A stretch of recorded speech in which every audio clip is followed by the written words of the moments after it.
पहिल्यांदा लग्नासाठी मागणी घालताना हा प्रश्न विचारला की तुला माझ्यासोबत म्हातारं व्हायला आवडेल का. How sweet. तर म्हटलं आता ते लग्न करायची गरज नाही ना, त्यासाठी आपण म्हातारे तसंही होणार आहोत, एकत्र होऊया.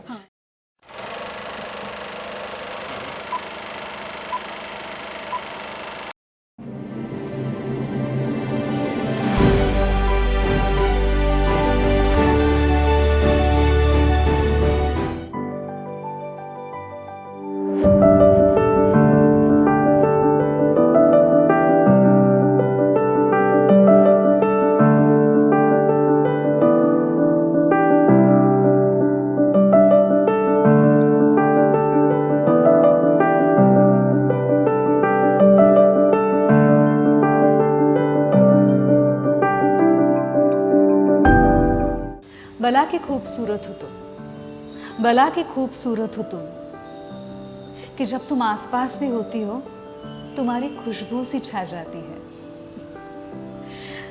अशीच एक व्यक्ती माझ्याबरोबर आज इथे आहे. खरं तर तिची आणि माझी प्रत्यक्ष अशी ओळख नाहीये, पण माझ्या आयुष्यातली दोन दिलके करीब माणसं तिच्या आयुष्यातला एक अविभाज्य घटक आहेत. हाय खुशबू. हॅलो. हाय. हे बघ, आपली जरी अशी ओळख नसली तरी सुद्धा माझी खूप चांगली मैत्रीण तितिक्षा आणि अतिशय असा दिल के करीब असलेला बडी संग्राम, तो तुझा नवरा आहे. तितिक्षा बहीण, संग्राम नवरा, हे माझे खूप चांगले मित्र. सो आता तू सुद्धा झालीस की माझ्या दिल के करीब. प्रश्नच नाही, ऑटोमॅटिकली. सो आता या निमित्ताने आपण मस्त दिलखुलास आणि भन्नाट गप्पा मारू शकतो. गप्पा मारणारच आहोत, पण गप्पा मारण्यासाठी एक परफेक्ट पार्टनर आहे, तो म्हणजे कॉफी. ओके. आणि आता तू साईडवॉक कॅफेमध्ये आली आहे, so first of all welcome to Sidewalk Cafe. Thank you. Thank you so much for wonderful introduction. मला शायरी खूप आवडली आहे. मी आत्ता ताजी लिहिली तुझ्यासाठी. ओ माय गॉड, मला वाटतं ती शायरी मी तुझ्यासाठी सुद्धा सादर केली पाहिजे. खरंच मला की खूपसूरत लग रही होतो. अरे थँक्यू. मी ऍक्च्युली जेव्हा एंटर केलं ना आता कॅफेमध्ये, आणि तेव्हा मी बघितलं, बरं तुझं नाव खुशबू, सौंदर्य आणि खुशबू याला काहीतरी निगडीत मला खूप लिहावंसं वाटलं. आणि ऑन द स्पॉट सुचलंय. हो. मग आता असंच काय काय ऑन द स्पॉट सुचण्यासाठी आपण कॉफी घेऊया.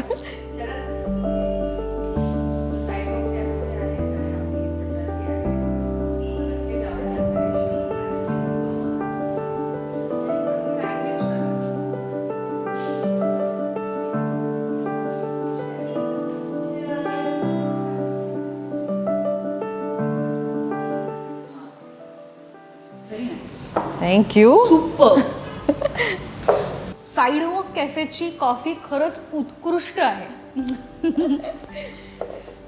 कॉफी सुंदर आहेच, माझ्याबरोबर एक अतिशय सुंदर अशी खुशबू सुद्धा बसली आहे. खुशबू, तुला बघून माझ्या मनात एक प्रश्न निर्माण झाला. म्हणजे 2 वर्षापूर्वी, तुझ्या लग्नाला 2 वर्ष झाली ना? हो, एक्झॅक्ट 2 वर्ष झाली. 2 वर्षापासून मी हा विचार करतेय, तुला नक्की संग्राम मध्ये काय दिसलं? नाही म्हणजे आमचा संग्राम खूप मस्त सुंदर डॅशिंग आहे, पण नेमकं तुला काय दिसलं आमच्या संग्राम मध्ये? मला काय दिसल्यापेक्षा मी काहीच विचार करू शकले नाही त्याला बघितल्यानंतर. त्यामुळे कदाचित. आणि असं एक सापडलं ज्यामुळे मी त्याच्यासोबत आहे आज. ती गोष्ट म्हणजे मला अजिबात बदलावं नाही लागलं त्याच्यासोबतचा प्रवास सुरू करण्यासाठी. तर ती एकमेव गोष्ट आहे ज्यासाठी मी सगळ्या गोष्टी आयुष्यातल्या मागे सोडू शकते. ती म्हणजे त्याने मला मी जशी आहे तसं ॲक्सेप्ट केलं, आणि ते केल्यामुळे मला काही मागे सोडायची गरज नाही आहे. तर ती एक गोष्ट आहे ज्यासाठी ती गोष्ट मी त्याच्यामध्ये पाहिली.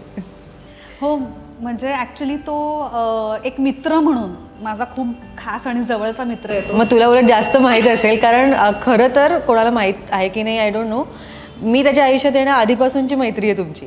सो तू जास्त ओळखतेस त्याला, त्यामुळे तो किती कम्फर्टेबल करतो आपल्याला, आणि त्याला फरक नाही पडत समोरची व्यक्ती कशी आहे, काय त्याला देते काही नाही देत. तो त्याचं काम करत असतो. त्याची एक गंमत अशी आहे की जेव्हा जेव्हा मी माझ्या मित्रांशी मैत्रिणींशी बोलत होते, म्हणजे फॉर एक्झाम्पल आता सरस्वतीमध्ये आम्ही एकत्र काम करत होतो, तर सरस्वतीमध्ये कॅरेक्टर्स कोण कोण आहेत असं मला विचारल्यानंतर मग मी सांगायचे अमुक आहे, अमुक आहे, अमुक आहे, संग्राम आहे. तर प्रत्येक जण, मी जेव्हा जेव्हा संग्राम चं नाव काढायचंय ना, तेव्हा प्रत्येक जण अरे संग्राम आहे का, संग्राम माझा खूप चांगला मित्र आहे. म्हटलं प्रत्येकाचा कसा हा चांगला मित्र असू शकतो, आणि मला वाटलं माझाच एकटीचा चांगला मित्र आहे की काय, हा जगन मित्र आहे. खरं आहे, मलाही असंच वाटत होतं की तो माझा फक्त चांगला मित्र आहे, पण तसं नाही आहे. जिथे जावं तिथे इवन मैत्रीत नाही, पण त्याचा आता नेव्ही बॅकग्राऊंड असल्यामुळे त्याच्या बाबांचं पूर्ण भारतभर त्याचे मित्र आहेत. त्यामुळे जिथे जावं तिथे त्याचं असं असतं की यहाँ पे मेरा एकदम अच्छा दोस्त रहता है, विशाखापट्टणम में मेरा अच्छा दोस्त. अरे पण म्हणजे काय, इतके मित्रपरिवार त्याचा आहे, आणि त्याला नाही फरक पडत की लहान मूल आहे की म्हातारी व्यक्ती आहे, तो प्रत्येकाशी तितक्याच चांगल्या रीतीने बोलू शकतो. हो. खुशबू, लग्नाला 2 वर्ष झाली आहेत. तुझ्या चेहऱ्यावरून तू ज्या पद्धतीने ग्लो करतेस, I am expecting that you are very happily married, आणि you are married to Sangram, so you are very happy, I know that. पण मला सांग, लग्नाच्या आधी तुझ्या काय अपेक्षा होत्या लग्नाकडून, नवऱ्याकडून? म्हणजे माझा नवरा असा असायला पाहिजे, किंवा लग्नानंतर हे असं असं घडायला पाहिजे, अशा काही अपेक्षा होत्या, आणि त्या फुलफिल झाल्यात का? मला लग्नच नव्हतं करायचं. मी त्या स्टेजमध्ये संग्रामला भेटले जेव्हा संग्रामलाही लग्न करायचं नव्हतं आणि मलाही करायचं नव्हतं. त्यामुळे आमचं इतका परफेक्ट जर्नी सुरू झालं की बघूया कुठे जातोय हा प्रवास, एकत्र राहूया. कारण त्याने मला पहिल्यांदा लग्नासाठी मागणी घालताना हा प्रश्न विचारला की तुला माझ्यासोबत म्हातारं व्हायला आवडेल का? How sweet. तर म्हटलं आता ते लग्न करायची गरज नाही ना त्यासाठी, आपण म्हातारे तसे होणार आहोत, एकत्र होऊया. पण मूळ प्रश्न हा की माझ्या काय अपेक्षा होत्या, तर मुळात मला लग्न करायचं नव्हतं. आणि ते का करायचं नव्हतं, कारण अपेक्षेप्रमाणे मुलगा तसा काही आयुष्यात येत नव्हता. आता अपेक्षा त्या काय होत्या की माझ्यापेक्षा थोडा मच्युअर हवा, समजूतदारपणा माझ्यापेक्षा जास्त हवा, जो ऑलरेडी माझ्याकडे टिपेल आहे. खूप मॅच्युरिटी लहानपणीच, खूप समजूतदारपणा, अतिशय म्हणजे मला कोणी त्रास दिला किंवा प्रॉब्लेम जरी दिला तरी पण मी समजू शकते की त्याने मला का प्रॉब्लेम केला असेल. I understand that. तर त्या प्रत्येक गोष्टीमध्ये plus I was quite self made, financially stable होते, तर माझ्यापेक्षा जास्त कमवणारा, त्यात एक कमी वयातच चांगलं फायनान्शियल स्टेटस आलं होतं माझ्याकडे. तर प्रत्येक गोष्टीत माझ्यात वरचढच हवा असेल तर आता कसं मिळणार ना. आणि आपण काही इंडस्ट्रीच्या बाहेर जात नाही, बरोबर, दिवस रात्र शूटिंग करत असतो, तर दिसणार आपलेच चेहरे, आपलेच मित्रमंडळी. तर काहीच अपेक्षेप्रमाणे घडत नव्हतं. अँड मी गिवअप केलं होतं, साधारण 27 वगैरे होते मी तेव्हा, आणि असाच एक गिवअप केलेला मुलगा आयुष्यात आला, तो म्हणजे संग्राम. त्यामुळे आमच्या दोघांचं तिथे जुळलं की लग्नसंस्था हे जे बनवून ठेवलेलं आहे, एक सिस्टम जी बनवलेली आहे, त्यावर दोघांचाही फारसा विश्वास नाही आहे. एक्झॅक्टली कशासाठी लग्न करतात आणि वयात लग्न वगैरे करतात ते सगळं आपण आता मागे टाकून आलो आहे. तर आपल्याला आपली एक नवीन कॉन्सेप्ट बनवावी लागणार आहे लग्नाची. सो त्यासाठी तयार आहोत का आपण दोघं ते बघूया.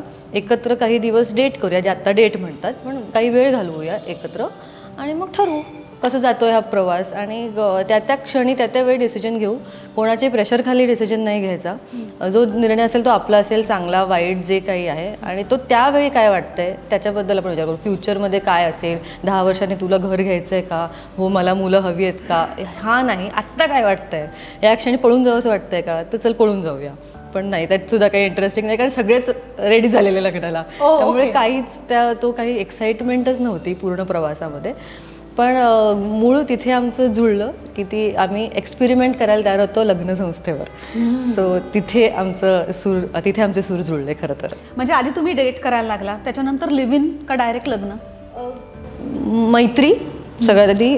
पहिले तर हेट्रेड होता. I never use to like Sangram. Who can not like संग्राम?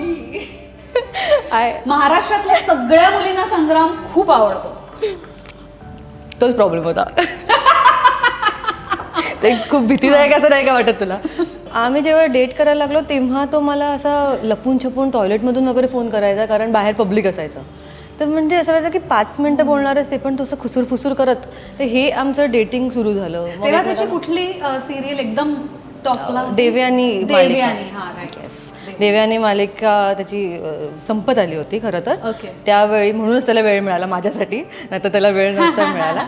तर अशा फेजमध्ये पहिले तर हेट्रेट होता, त्याचं रूपांतर ओळख झाली आमची, ओळखीचं मैत्रीत झालं, आणि अजूनही मैत्रीच आहे. ते प्रेमात असं वाटतंय जगाला की ते प्रेम आहे, पण मैत्री मला अजूनही वाटतं की it is more important than love, definitely. आणि फॉर हिम तुला माहिती आहे का, it is more of respect आणि म्हणजे लव्ह तर आहेच, आम्हाला सगळ्यांना माहिती आहे how much he loves you, पण there is a lot of respect in his love. कारण तुझा फोन आला ना की त्याची तंतर ते आम्ही बघतो.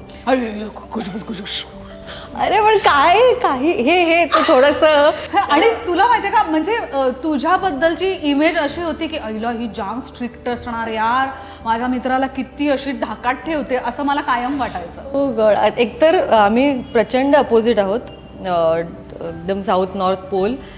तो जितका सोशली ॲक्टिव्ह आहे तितकीच मी कन्झर्वेटिव्ह आहे, तो जितका बोलका आहे तितकीच मी शाय आहे. आणि एकमेकांसमोर आल्यानंतर सगळं उलटवून जातं. तो शाय होतो आणि मी अचानकच काय डॉमिनेटिंग वगैरे होते. म्हणजे कोणत्या माझ्या मैत्रिणींना बहिणीला कोणाला पटणार नाही की मी डॉमिनेट वगैरे करू शकते. तर तो असं दाखवतो की तो घाबरतो वगैरे, करतो स्वतःच्याच मनाचं, पण ते छान चाललंय. पण तू मगाशी म्हणालीस की तुझ्या काही अपेक्षा होत्या होणाऱ्या नवऱ्याकडून, तर संग्राम त्या सगळ्या अपेक्षांमध्ये बसतो? एकही नाही. जे माझं चौकट होती तेच तर गंमत आहे, तीच चौकट त्याने मोडली. I started thinking out of the box.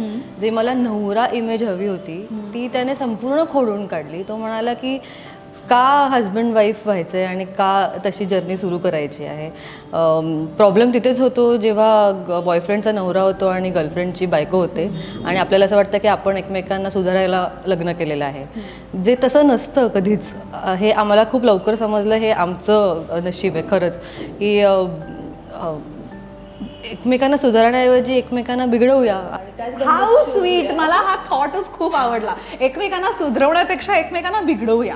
हो खरंच. आणि बेस्ट फ्रेंड्स आयुष्यभरासाठी असतात, पण काही अशा लव्ह रिलेशनशिप्स असतात ज्या खूप कमी काळासाठी टिकतात. मला त्याचं कारण हेच वाटतं का तुमचे बेस्ट फ्रेंड आयुष्यभर तुमच्यासोबत असतात. कारण तुम्ही काही प्रॉब्लेम्स केले, काही पंगे घेतले, you can be your self. Partner in crime. एकत्र प्रॉब्लेम करूया, एकत्र उडी मारूया, एकत्र एकमेकांना त्रास देऊया, जगाला त्रास देऊया, पण एकत्र राहूया. एकमेकांसाठी असणं इम्पॉर्टंट आहे जज करण्यापेक्षा. तर ते आम्ही एक फॉलो केलं एकमेकांसाठी.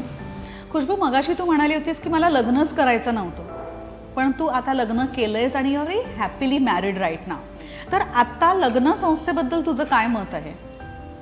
मला असं वाटतं की लग्न संस्था खूप हेवी वर्ड वाटतो, खूपच जास्त, पण माझ्यासाठी ते लाईफमधलं खूप इम्पॉर्टंट टिकमार्क आहे.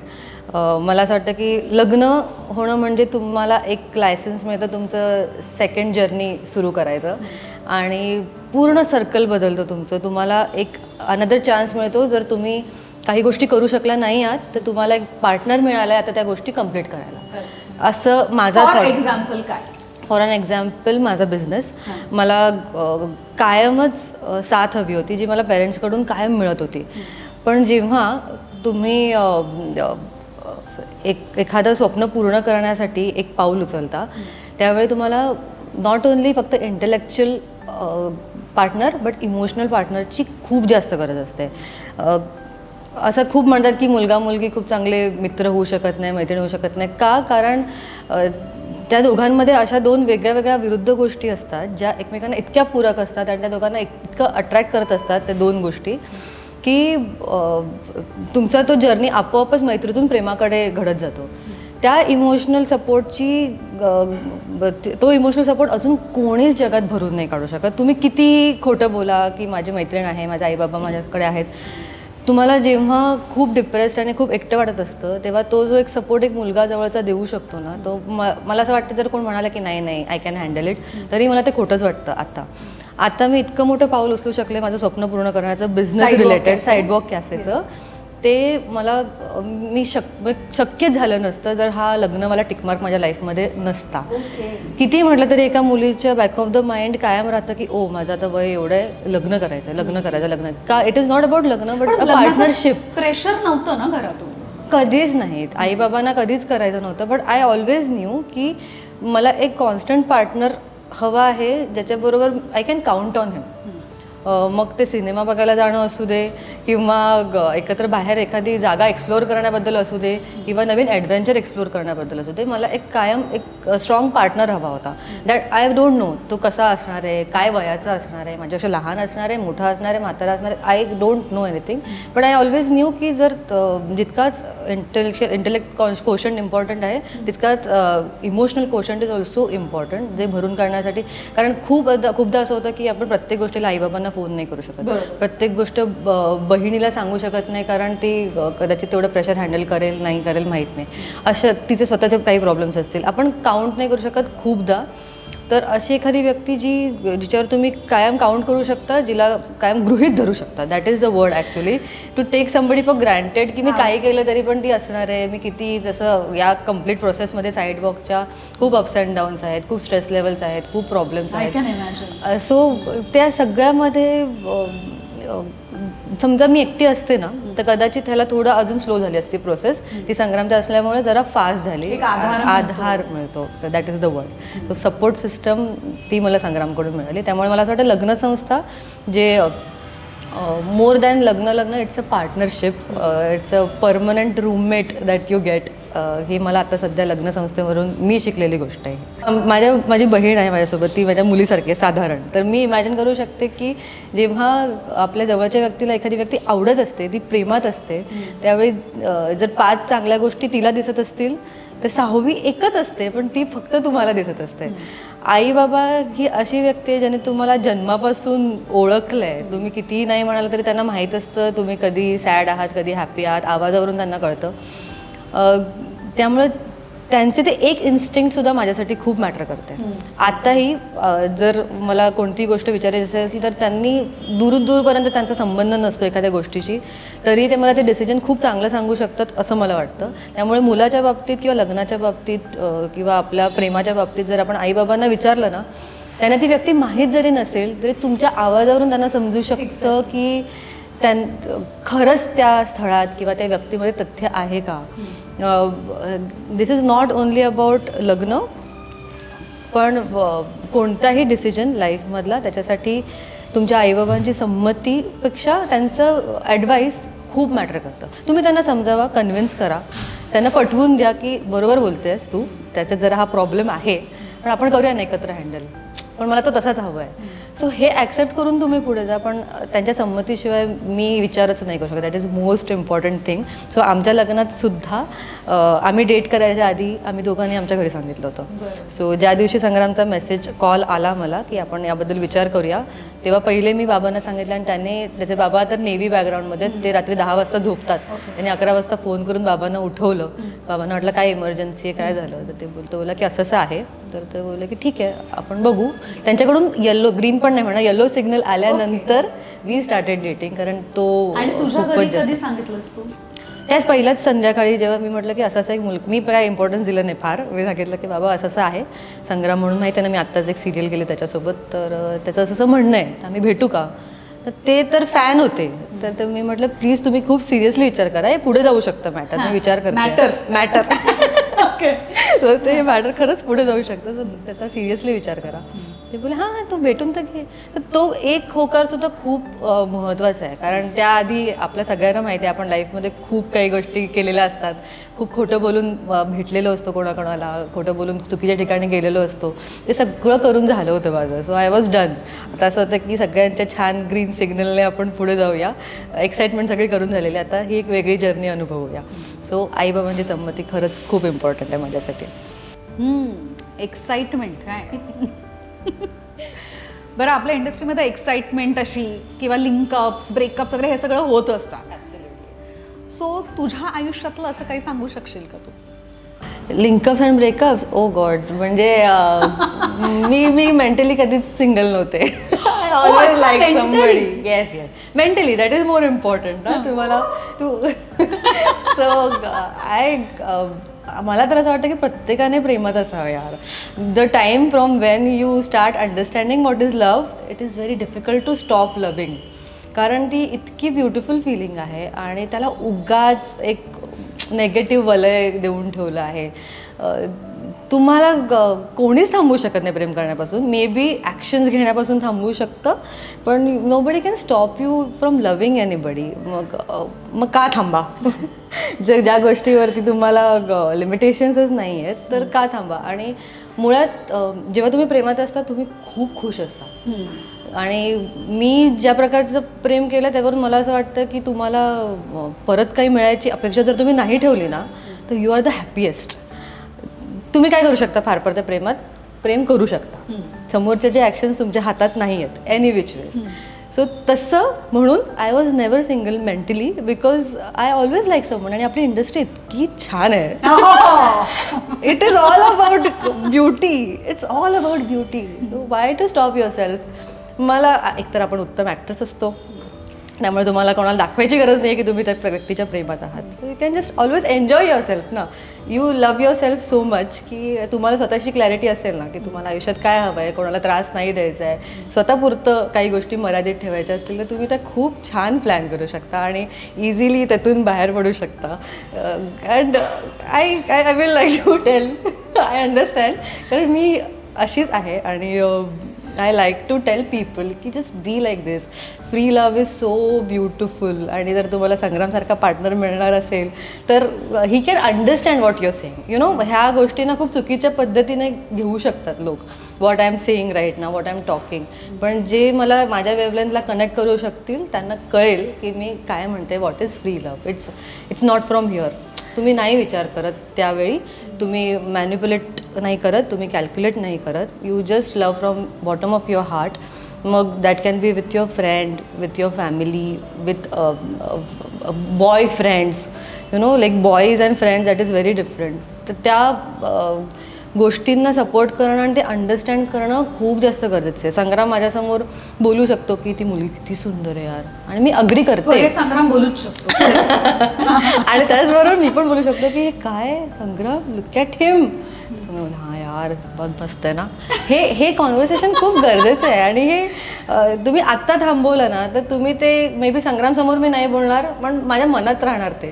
सो ते असा पार्टनर मिळणं सुद्धा नशिबाची गोष्ट की त्याच्यासमोर हे सगळं मी एक्सप्रेस करू शकते. So coming back to your question की माझ्या त्या एक्साइटमेंट्स आणि सगळं, yes I have experienced everything. नाही केलं तर मग काय ह्युमन लाईफची जर्नी आहे ना. You have to experience everything. This is all very exciting. मला नवीन काहीतरी शिकायला मिळतंय. आपण हे ऑफ झाल्यानंतर गप्पा मारूया. नाही, नवीन शिकायला मिळतंय म्हणजे काय शिकायला मिळतंय की आपल्याला लोक आवडतात पण हे ऍडमिट नाही करत कोणी. मलाही आवडतात पण मी ऍडमिट करायला शिकणार आहे आता. ॲब्सोल्युटली. आणि त्यात सगळ्यांना माहीत असतं. फक्त मांजरीला असं वाटतं की ती डोळे दाखवून दूध पिते कोणी बघत नाहीये. पण प्रेम नाही लपवू शकत. पण तू संग्रामकडे बोलू शकतेस असं की आईला काय मस्त आहे. मी जर का माझ्या नवऱ्याकडे बोलले की आईला वर काय मस्त आहे, डिवोर्स, तलाक तलाक तलाक. मी तुला सांगते ना आमची पिढी जी आहे ना ती खूप बुरसटलेली आहे. सो 3 फेवरेट वर्ड्स आहेत आमचे. एक तलाक, दुसरा तलाक, तिसरा तलाक. ओ गॉड. नाही पण मला नाही वाटत. एकदा ट्राय करून बघ. एकदा काहीतरी बोलेल ना. कशाला मौत के मुंह में क्यों ढकेल के मुझे. दुसऱ्यांदा सवय होईल, तिसऱ्यांदा होईल की अच्छा ठीक आहे हे असंच आहे आपलं चालू शकतं. ट्राय करून बघ ना एकदा. आपण पुढच्या इंटरव्ह्यूमध्ये बोलूया. तो एकदा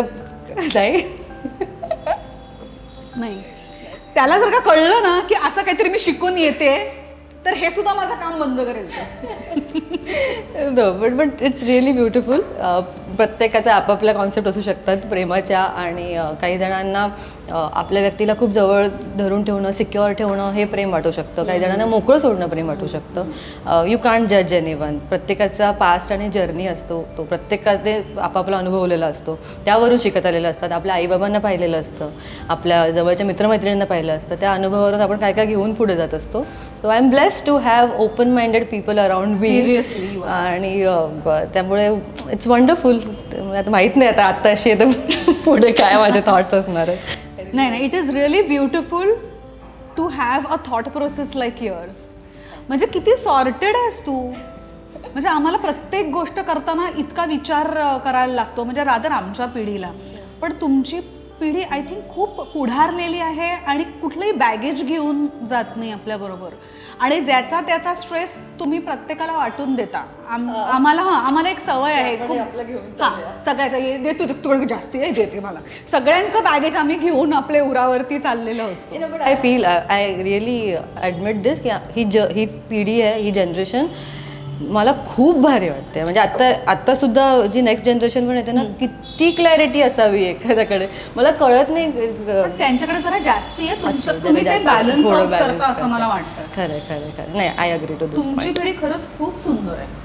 थँक्यू. लग्नानंतर करिअरवर परिणाम होतो म्हणजे असं म्हणतात, लोकांचा तुमच्याकडे बघण्याचा दृष्टिकोन बदलतो. म्हणजे दुसरा प्रश्न मला वाटतं असेल, कारण तो लोकांचा दृष्टिकोन आहे, आपण त्याला काही नाही करू शकत.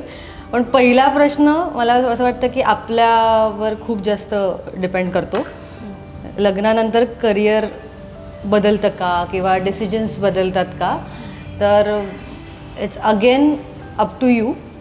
तुम्हाला खरंच वाटतं आहे का? कारण मला असं वाटतं पर्सनली, लोकांनी तुमच्या मनावर हे बिंबवणं की तुमचं लग्न झालं आहे आणि तुझं आता करिअर बदलणार, याआधी तुम्हीच ते ॲक्सेप्ट करून रेडी असता की आता लग्न झालं आहे, मला छान फॅमिली हवी आहे, मी छान आता करिअर थोडं बाजूला ठेवेन, सासूबाईंसोबत रेसिपीज शिकेन आणि मग आता मला त्यांच्या चवी आणि त्यांच्या आवडीनिवडी कळल्या पाहिजेत. हे कसं आहे ना, आपलं आपसुकच आलेलं आहे आपल्याकडून मागे मागे मागे. ते जर तुम्हाला, आता मी माझ्याबद्दल बोलेन, सगळ्यांबद्दलच नाही, कारण आपल्याला आवडतं as a girl, as a female energy, we always love to take care. आपण तसं बनलेलो आहोत, तर ते घडणारच आहे. It's about nesting. त्यामुळे आपल्याला माहिती आहे, आपण नाही जरी म्हटलं ना आणि कामावर आलो तरी आपलं बॅक ऑफ द माइंड असणार की आज मी कदाचित जरा आमटीत मीठ कमी टाकलं, तर ते वो होणाही आहे. तर त्याला आपण उगाच त्याच्यावरती जाऊन की कसं ते तोडून टाकूया आणि स्त्रीबद्दलची इमेज चेंज करूया, तर ते करायची गरज नाही आहे. तुम्हाला ते सांभाळून जर तुमचं करिअर करता येणार असेल आणि दोन्हीला 100% देता येणार असेल, तर नक्कीच तो निर्णय तुम्ही घ्यावा. त्यासाठी मला असं वाटतं की लग्न करण्याआधीच तुम्हाला ते मेंटली प्रिपेअर होणं गरजेचं असतं. तुम्हाला, जगासाठी नाही, नवऱ्यासाठी नाही, सासूला काय वाटेल, सासऱ्यांना काय वाटेल, याहीपेक्षा तुम्हाला ते पटलं पाहिजे की तुम्ही खरंच ते बॅलन्स करू शकता आणि बॅलन्स करून तुम्ही सुखी राहू शकता. मुळात पहिलं म्हणजे लग्न केल्यानंतर तुला घरी वेळ न दिलेला तुला चालणार आहे का? लोक काय म्हणतात, नाही तुला खरंच चालणार आहे का की जर तू रात्री 10 वाजता घरी गेलीस तर? हे तुला पटत असेल तर ॲक्सेप्ट कर की मला पटणार आहे आणि मला 10 नंतर घरी गेलेलं चालणार आहे. किंवा मग नसेल पटणार तर तेही ॲक्सेप्ट कर की मला खरंच नाही पटत आहे, मला माझी नोकरी सोडायची. हे तुमचे डिसिजन्स आहेत completely. Coming back to our industry, तर आपले गणितच वेगळी आहेत. त्यात मला ब्लेसफुली पॅरेंट्स, सासू सासरे असे लाभले ज्यांना माहिती आहे ही इंडस्ट्री. संग्राम ऑलरेडी इंडस्ट्रीतला असल्यामुळे त्याला माहिती आहे वेळा काय आहेत, इथे काय निर्णय घ्यावे लागतात, वेगवेगळ्या हिरोसोबत काम करावं लागतं हिरोईन्सना. तर ते सगळे सीन्स बघायला ते मेंटली रेडी पाहिजेत की उद्या मी कोणता. तर आम्हाला माझ्या फॅमिली ग्रुपवर आता व्हॉट्सअप ग्रुप्स असतात, तर मला माझ्या हिरोजबरोबरचे फोटोज वगैरे येतात की अरे वा बघितलं का संग्राम वगैरे, असं ते एकत्र असतात. तर तशी I am blessed to have that family.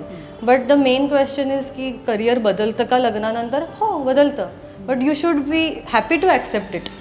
आणि लोकांचा दृष्टिकोन that is up to them, तो तुम्ही काहीच नाही करू शकत.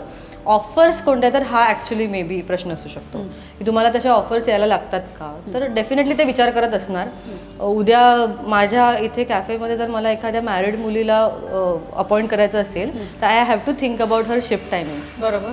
जरी आता माझ्याकडे एक मुलगी आहे कामाला, आय हॅव टू थिंक की ती 8 वाजता घरी गेली पाहिजे for her safety and security and her family life. ते कुठेतरी मला असं वाटत राहतं की नाही, लेट हर गो होम.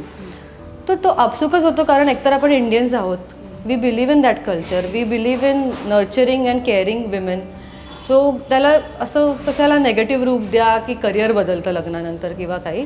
ते मला वाटतं एका स्त्रीबद्दलचा दृष्टिकोन आहे. आपली पुरुषप्रधान संस्कृती होती खूप आधीपासून, आपण कायमच स्त्रीला तो साच्यात घरातवाला फील देत आलो आहे. आत्ता कुठे मुली बाहेर पडत आहेत, नाईट शिफ्ट्स करतायत and still they are okay. तर तो प्रत्येकाचा पर्सनल डिसिजन आहे. आणि करिअर वाईज म्हणाल तर it changes may be here, not here. तुम्ही कायमच कलाकार असता, तुम्ही कायमच एक बँकर असता, टीचर असता, इथून हे करायचं की नाही तुमच्या मनाला तुम्ही ठरवावं लागणार. ते लोकांच्या दृष्टिकोनाने काहीच फरक पडत नाही असं मला वाटतं. I am in love with your thoughts. Oh God. Her thoughts are as beautiful as she is. Oh thank you so much, that means a lot. तू आत्ताच म्हणालीस की लोकांच्या दृष्टिकोनाबद्दल आपण काहीच बोलू शकत नाही, तर तुला असा काही स्पेसिफिक अनुभव आहे का? मला लग्नाच्या 2 महिन्यातच पहिली सिरियल, म्हणजे लग्नानंतरची पहिली सिरियल मी अगदी 2 महिन्यातच केली होती सुरू. मी खूप क्लिअर होते की मला काम करायचं आहे. माझी आणि संग्रामची खूप स्वप्न होती एकत्र, ती पूर्ण करण्यासाठी आम्ही एक पाथ बनवला होता आमचा. त्यावर मी सुरू झाले होते चालायला. पण मला पर्सनली असा अनुभव नाही आला, पण माझ्या डोळ्यांसमोर बरीच उदाहरणं होती जिथे एखादी ऑफर त्या प्रकारची तेव्हाच यायची जेव्हा तुम्ही समोरून अवेलेबिलिटी नाही दाखवत. जसं उदाहरणार्थ बऱ्याच जणांच्या रविवारच्या सुट्ट्या सुरू होतात. लग्नानंतर रविवारी सुट्टी हवी असते एक, कारण फॅमिलीला रविवारी सुट्टी हवी असते. तर जेव्हा तुमच्याकडून तो अप्रोच येतो की मला रविवारी सुट्टी हवी आहे, तेव्हा समोरच्याचा दृष्टिकोन बदलताना मी पाहिला आहे. लोकांचा दृष्टिकोन पहिल्याच नजरेत बदलेल हे आत्ताची तो काळच आता तो राहिलेला नाही आहे की लग्न झालं आहे म्हणून किंवा बाळ झालं आहे म्हणून तिला नको विचारूस. हा दृष्टिकोन मी खूप कमी बघितला. ॲटलिस्ट माझ्या वाटेला तसे प्रोडक्शन्स किंवा तशा कंपनीज अजिबातच आल्या नाहीत ज्यांनी तो विचार केला आहे. मुळात तुम्ही काय वाईफ सोडता ही सगळ्यात पहिली महत्त्वाची गोष्ट आहे असं मला वाटतं. आणि तुम्ही ते सांगायच्या आधी समोरच्या माणसापर्यंत ते पोचलेलं असतं की हिच्यात काही बदल झालेले आहेत लग्नामुळे की नाही. As I told you earlier, it has to happen first here and then it goes in front. त्यामुळे मला पर्सनली तसं काहीच अनुभव आला नाही, पण माझ्या डोळ्यांसमोर नक्कीच अशी बरीच उदाहरणं आहेत. सो खुशबू बरोबर इतक्या गप्पा मारल्यानंतर, तिची मॅच्युरिटी बघितल्यानंतर तुम्हा सगळ्यांच्या दिल के करीब असणारी खुशबू आता माझ्या सुद्धा दिल के करीब झाली आहे. So guys, Sulekha Talwalkar is signing off for now, पण ऑलवेज स्टे दिल के करीब.